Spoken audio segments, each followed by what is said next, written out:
Hello ladies and gentlemen, I am Screen Scene Guru, and today I'll be doing a Raw discussion. I have to catch up on a few episodes. I am caught up. So ever since Gunther retired John Cena, I have been watching, I just haven't been posting a lot of videos, so I do apologize for that. This is a recovery of the channel. So without further ado, let's get into it. Starting off this new year, 2026, we've got the second year of Raw beginning. The first match was January 5th, which was very exciting. I watched it on Netflix. Got the official Raw page pulled up right here. I've also got my official Continental Championship belt ready on cue. Very exciting. But let's get into the coverage right now. Starting off, the Raw results for January 5th, 2026. CM Punk conquers Braun Breaker in an epic title showdown on Raw Stranger Things collab. So I was really excited for this collaboration episode. They had the whole set done up for Stranger Things. This is, of course, the send-off for the Stranger Things finale. Some people thought it was gimmicky, didn't really understand it. I thought it was a perfect marketing campaign because, of course, they're both on Netflix. And I doubt anyone who hasn't seen Stranger Things already, they would get it.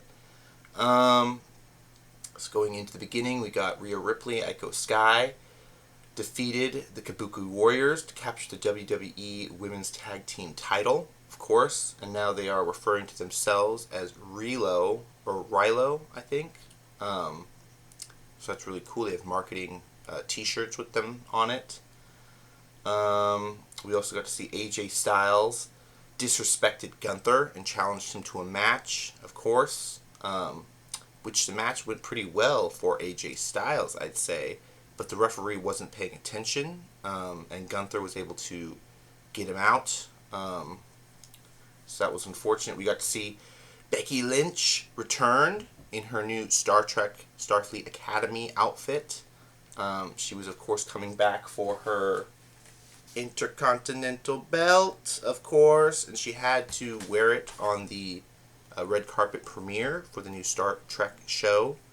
So really awesome stuff there. A lot of people say that her move to take out Maxine Dupree was, it was her knowledge, her experience in the mat. It was a technicality.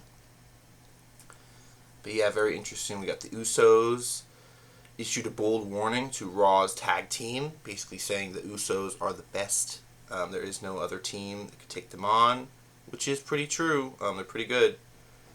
Then going on, we got Liv Morgan defeated Lyra Valkyrie, which is very interesting as well. We got to see Roxanne, or Rachel Rodriguez, take on the La Primera with her broken foot, unfortunately, hitting her with her current cast, which was shocking.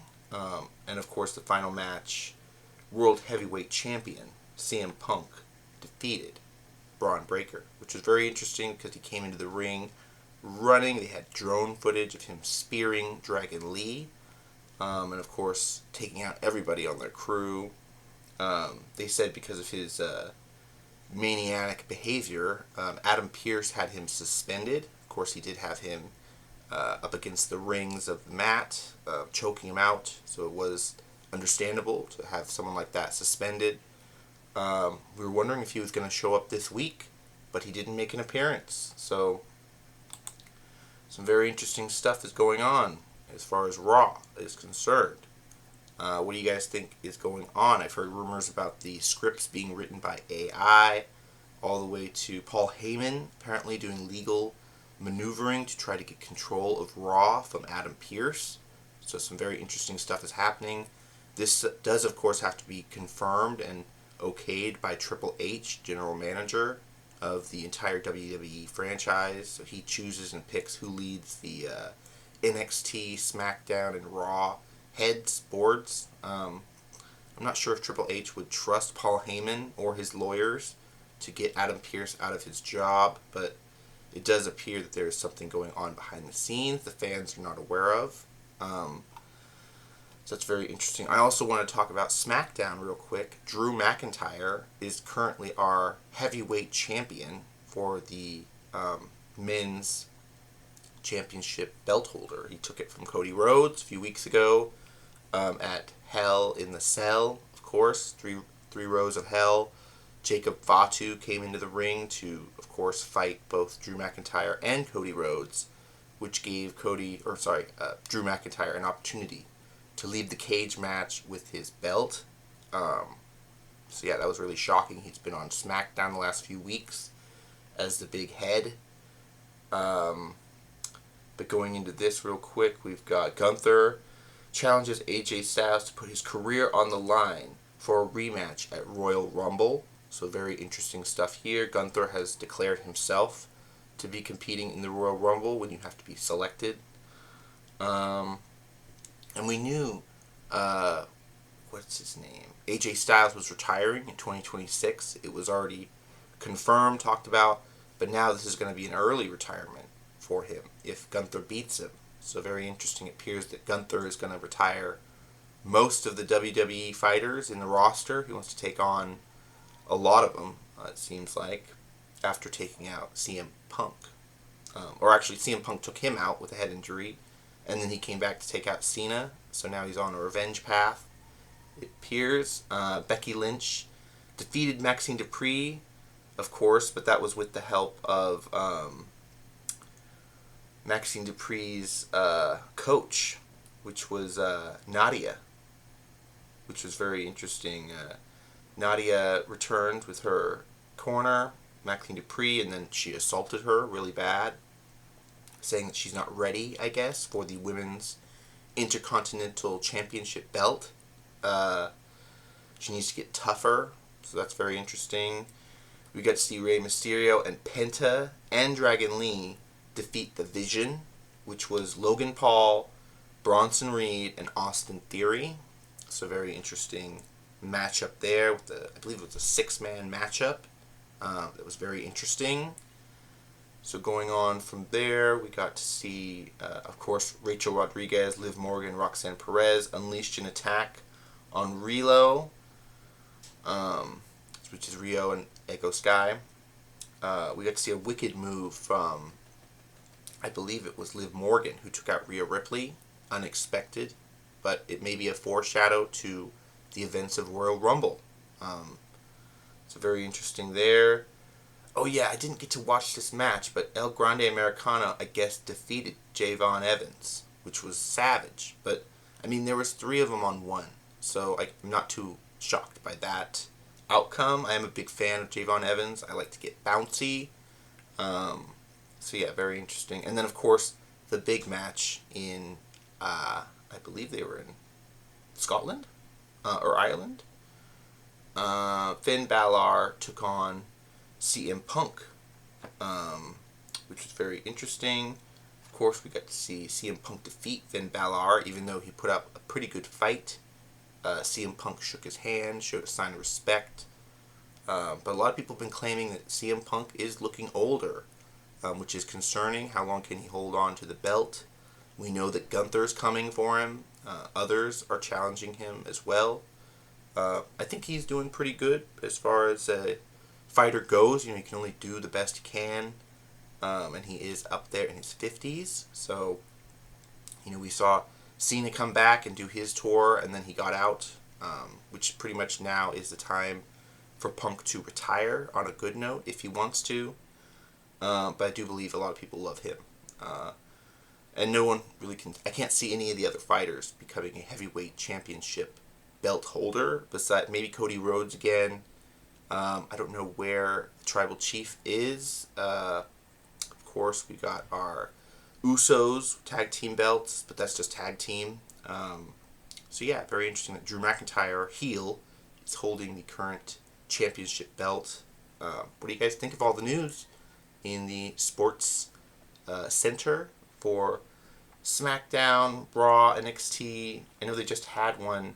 Oh yeah, Jade Cargill is actually in a movie for Netflix called The Rip, which is very cool. She interviewed Matt Damon and Ben Affleck with her Raw belt on. So They're doing some marketing there.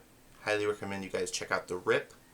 But yeah, really cool stuff. I'll probably be reporting on it next few days with more news breaking. But be sure to like and subscribe. Follow the channel if you haven't already.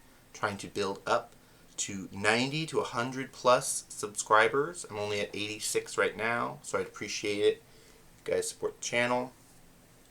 But until next time, guys, gals, this is Screen Scene Guru signing off. Oh, real quick, I did mention we're talking about notes.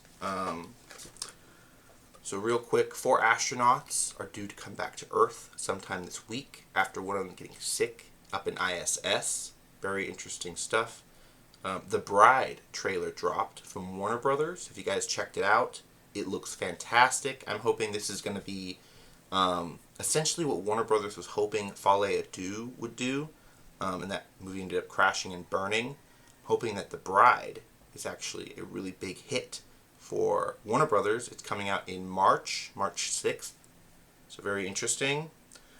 Sophie Turner's Lara Croft outfit was shown off to the internet via Prime, and it's doing very well in the press. Lord of the Rings, Rings of Power Season 3 is still happening, even though we haven't heard much about it. Apparently they're going to have a Comic-Con panel where they're going to discuss costumes and new characters and all kinds of storyboards. January is packed full of content for 2026.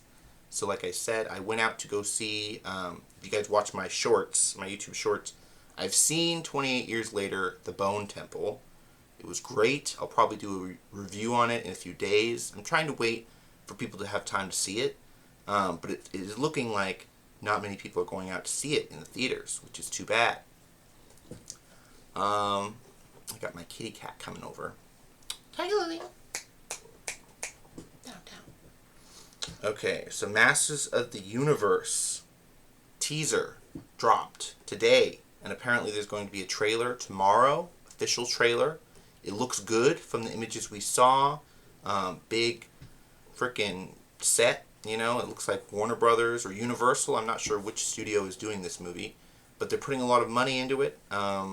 It may be Universal. I'm not sure. I wanted to say it was Barbie, like the same company like Warner Brothers, but I'm not sure.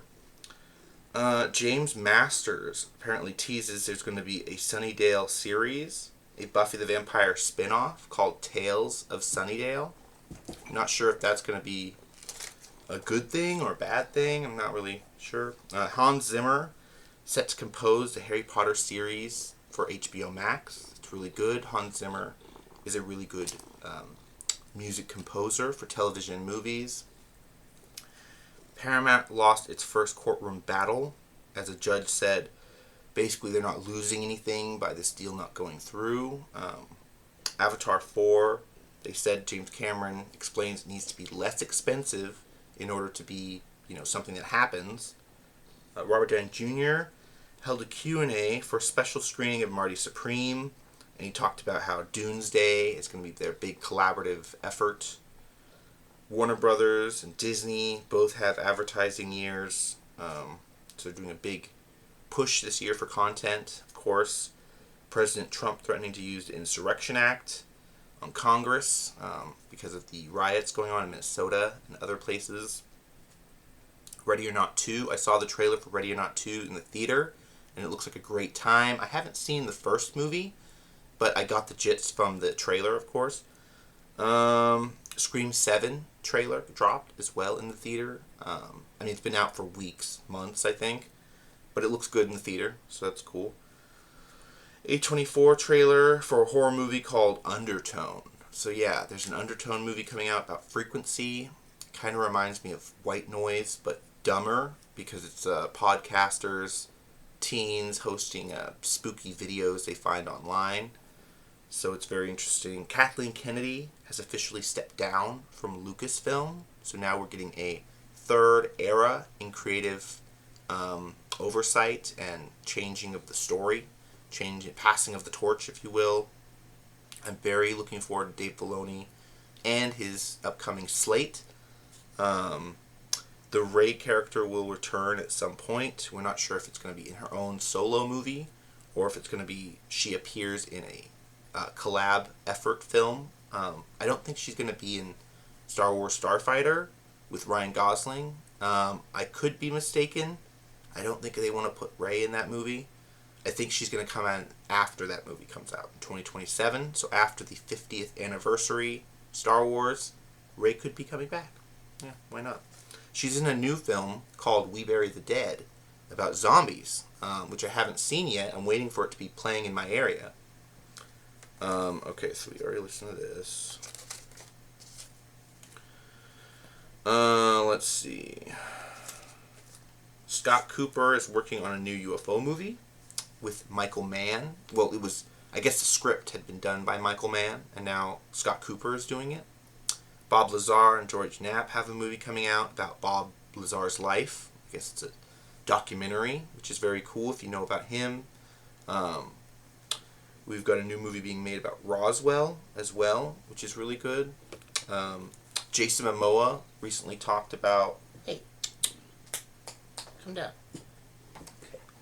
Momoa recently talked about filming his Wrecking Crew movie on Prime with Dave Bautista, but he also discussed how he has recently got his hands on the script for Minecraft 2, and he loves it. Apparently it's better than the first, so that's very interesting. Hey, you want some lovin's? Come on. Let's see. The Pit Season 2 offers a realistic medical practice portrayals, so that's really cool. Then we've got episode 10 of the next thing, season 10 of Next Star is coming out from Netflix, which is very interesting. It's a show from the 80s. It's about finding talent. So that's coming back. Heading into our Oscar season, we've got a lot of movies coming up that could be nominated. You know, we got One Battle After Another, Sinners, Final Destination, Bloodlines, quite a few films that could be up for nomination. Starfleet Academy officially starts on Paramount Plus. It's a series that keeps on giving. It looks really great. I haven't started it yet. I'm still on my path, on my journey through Deep Space Nine.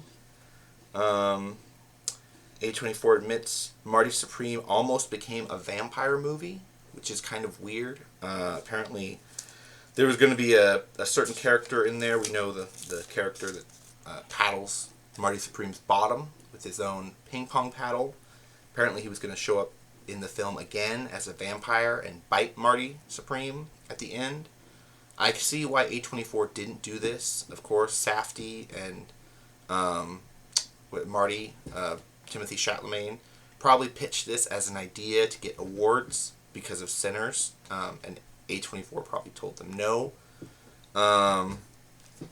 Going on, we've got Sonic, the Evil Machine version, so basically Metal Sonic, has been confirmed for Sonic 4. It's unfortunately not coming out till 2027, so we're going to have to wait a bit until Sonic 4. But we do have the Eggman returning. Jim Carrey is confirmed. Godzilla and Kong Supernova. They said that the Space Godzilla will be the villain. Interesting that they're setting it up kind of in Monarch Season 2 maybe. I'd like to see that. His and Hers is a hit series on Netflix. I watched it. I thought it was great. Based off a horror novel book. 28 Years Later, The Bone Temple, highest rated in the franchise at 92% for the audience score. Unfortunately, it's not making a lot of money. Like I said, it's made only about half of what the last one made. So people need to go and see it in theater. Mark Jones has sadly passed away, the creator of the Leprechaun franchise. Unfortunately passed recently with his family. So we're giving our thoughts and prayers to him. Marvel teasers have topped all the records for social media platforms with over 1 billion views. 1 billion views. So that's pretty good. I think that was pretty much the same amount of views when the Endgame trailer dropped, I believe. I'm not exactly sure.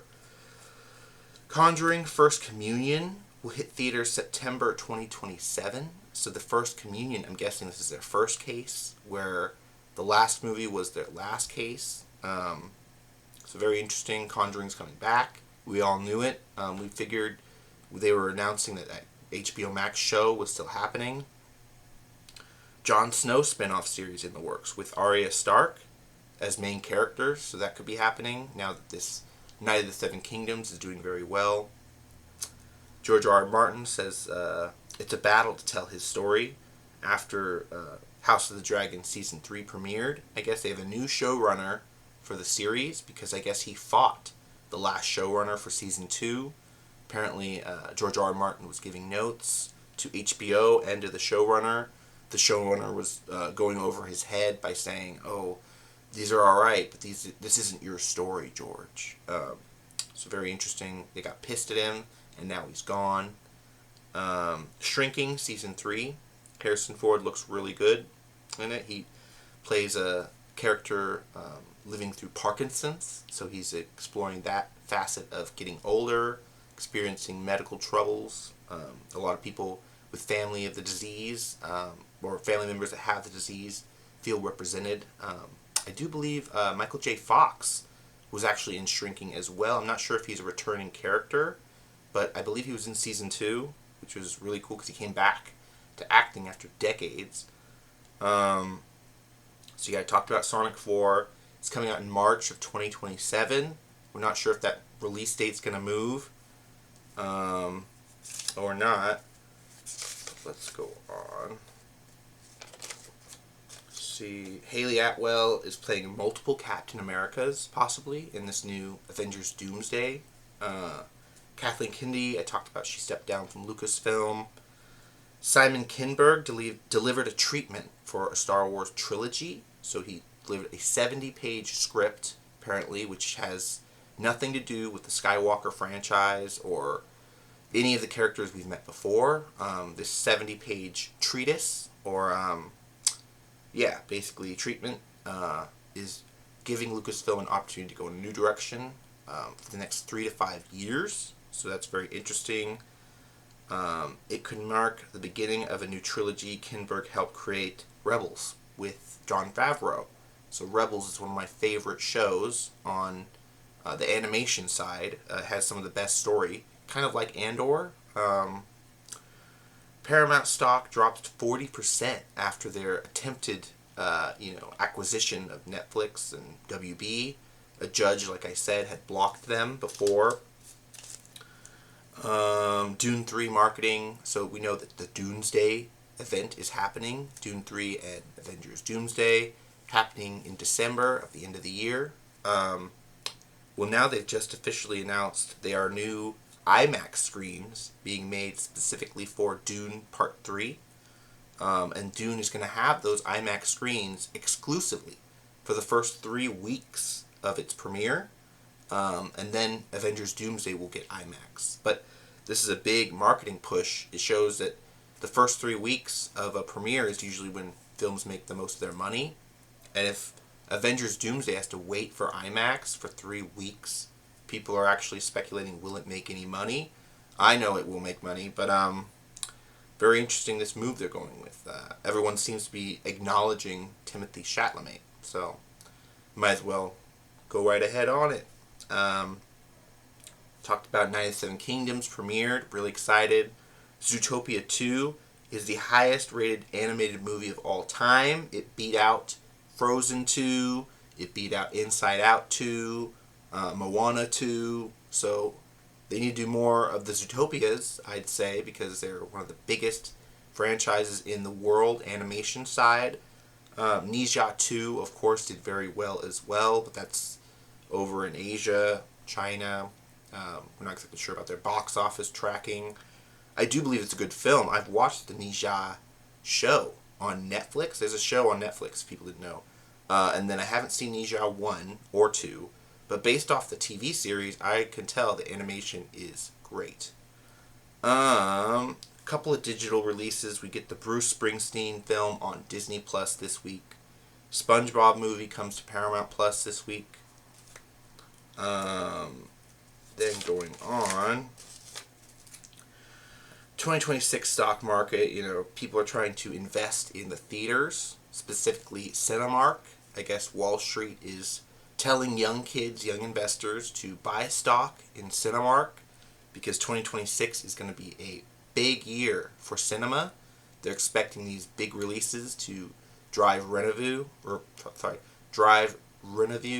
to all of the markets.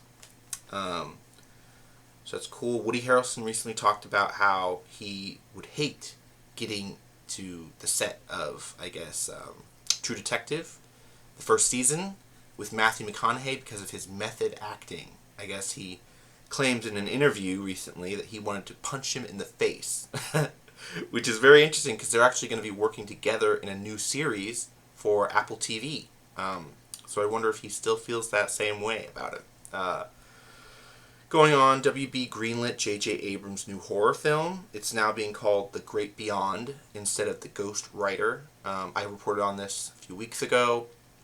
Apparently it stars Jenna Ortega, Samuel Jackson, Glenn Powell. It's about them, getting married at a certain location, forest, woodsy area, and then a supernatural event happens where the newlywed couple have to try to survive whatever is going on. Looks to be great. This is going to be his first directorial comeback after doing Star Wars, though, Episode 9. And a lot of people are upset about that. Like I said, Wall Street telling young people to invest in Cinemark. Due to releases like Spider-Man 4, Dune 3, Avengers Doomsday, which is Avengers 4. Other things are also coming out. The Dolby Atmos 4K, the loud sound, is coming to a lot of screens that don't have it yet. Let's see, Netflix has moved to a total cash offer to buy Warner Brothers, which is something we kind of suspected they would do. Right now they had an offer for, I think it's 60% cash and 30% stock or something like that. And people mentioned if the deal goes through and the stock goes down for Netflix, then the deal wouldn't be so good. So Netflix is going ahead with their lawyers, and they're offering a whole cash deal offer to buy Warner Brothers, and that will actually move up the process by a few months. So it's looking like another big win for Netflix as far as the acquisition of Warner Brothers. Not only are these new IMAX screens exclusive deal with Dune 3, they also release other iconic films as well, like Avengers Doomsday, Spider-Man 4, and others. So like I said, a lot coming out. Real quick, I do want to mention another show coming out from Apple TV. Let me look up.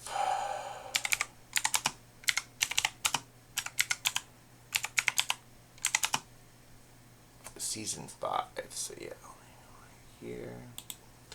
For All Mankind is returning to Apple TV Plus. I'm a big fan of the show. I did remember that they're supposed to be doing a Star City Russian spin-off show. I'm not sure where that is. But they have confirmed For All Mankind Season 5 premieres March 27th. So just in a few months.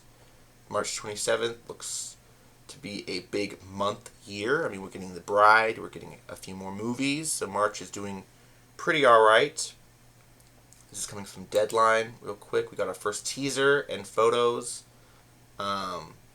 Really awesome. I'm wondering if they're going to keep the guy from the past few seasons. Not exactly sure.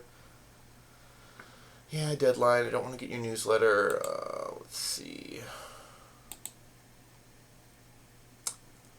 What's going on?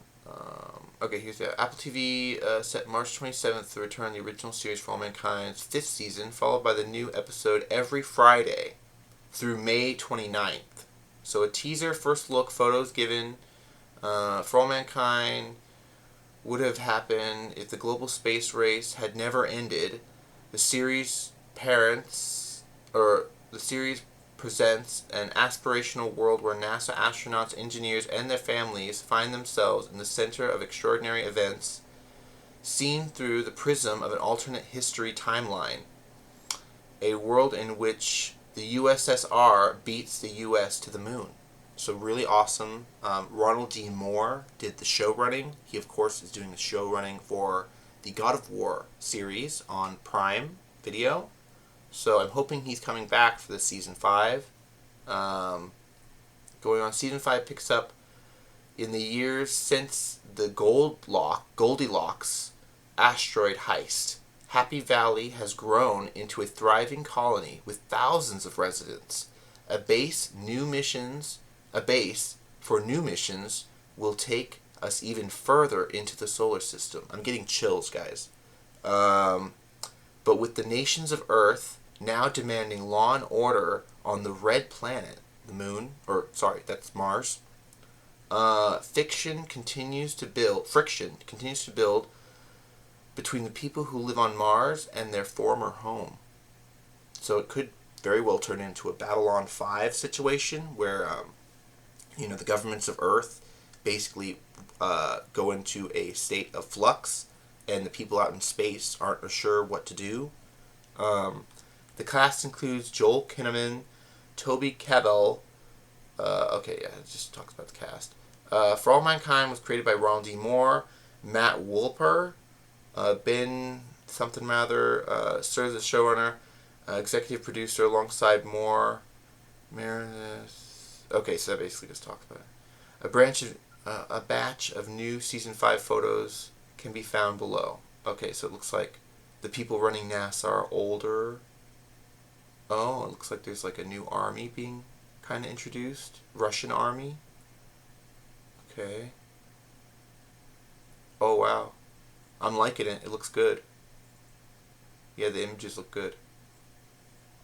Okay, cool. Well, you guys can check out this Deadline interview, or this article, from, go up to the top real quick. Comes from Rosie Carlito. Really awesome editor. And yeah, really like this article from Deadline. So check out For All Mankind Season 5 coming out in March, which is really cool. March 27th. So be sure to check that out. Alright. Bye, guys. Have a good one. Stay safe. Check you out next time.